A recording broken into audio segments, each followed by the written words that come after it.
हरे कृष्ण कृष्ण कृष्ण हरे हरे हरे राम राम राम हरे हरे। जय जगतगुरु श्रील प्रभुपाद की जय, श्री गुरु महाराज की जय, इस्कन गुरुबिंदो की जय। हरे कृष्ण। निताय गौर सीतानाथनंदे हरि हरि बोल। हरे कृष्ण।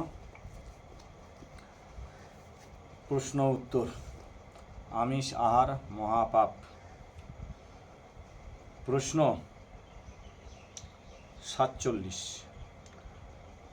আমি নিরামিষ আহার করি, মনে মনে তা কৃষ্ণকে নিবেদন করে গ্রহণ করি।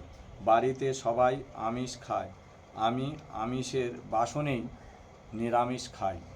আমিষ দোষ কাটাবার জন্য খাবারের মধ্যে তুলসী পাতা দিয়ে মনে মনে কৃষ্ণকে নিবেদন করতে পারি কি না জানতে চেয়েছে এক ভক্ত।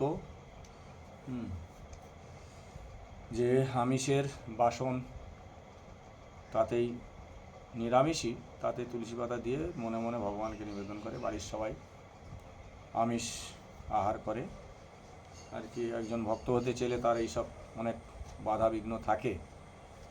দেখি আচার্যরা কি বলেছে। উত্তর: নিরামিষ খাদ্য ভোজনকালে কৃষ্ণনাম স্মরণ করবেন, সেটি ভালো কথা, কিন্তু আমিষ খাওয়ার পাত্রে তুলসী পাতা দিয়ে কৃষ্ণকে মনে মনে নিবেদন করা পন্থাটি মোটেই ঠিক নয়, মোটেই ঠিক নয়।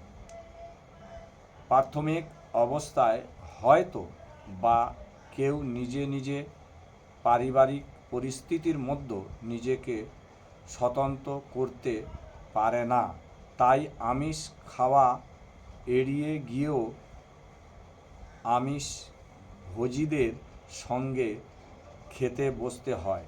কিন্তু ধীরে ধীরে সেই পরিস্থিতি কাটাতে হয়। যদি ইচ্ছা থাকে তবে উপায় হয় সম্পূর্ণ আলাদা পাত্রে সরল খাবার ভগবানকে নিবেদন করে সেই প্রসাদ পেলে ভক্তি জীবনের শুভ চেতনা জাগ্রত হয়। নিজের নিরামিষ পাত্রে কখনো ভগবানকে ভোগ নিবেদন করা যায় না। কি বলে? নিজের নিরামিষ পাত্রেও কখনো ভগবানকে ভোগ নিবেদন করা যায় না, আর আমিষ পাত্র দূরের কথা। তাই আমাদের চেষ্টা করতে হবে যে আমরা অনেক সময় কি বাড়ির 5 জন পরিবার আছে, সেখানে একজন হয়তো ভক্ত হয়, তার অনেক সমস্যা হয়ে দাঁড়ায়, কেউ সাহায্য করে না। অবশ্য সাহায্য সবার করা উচিত, কিন্তু করে না। এতে কি হয়, তার একার অসম্ভব হয়ে পড়ে আর কি। তাই চেষ্টা করতে হবে, চেষ্টা করলে ভগবান ঠিক উপায় বেরোবে। নিজেকে চেষ্টা করতে হবে যে নিরামিষ আহার করার জন্য। হরে কৃষ্ণ কৃষ্ণ কৃষ্ণ হরে হরে, হরে রাম রাম রাম হরে হরে। জয় জগৎগুরু শিল প্রভুপাদ কি জয়, শ্রী গুরু महाराज की जय। निताय गौर सीतानाथ। हरे कृष्ण।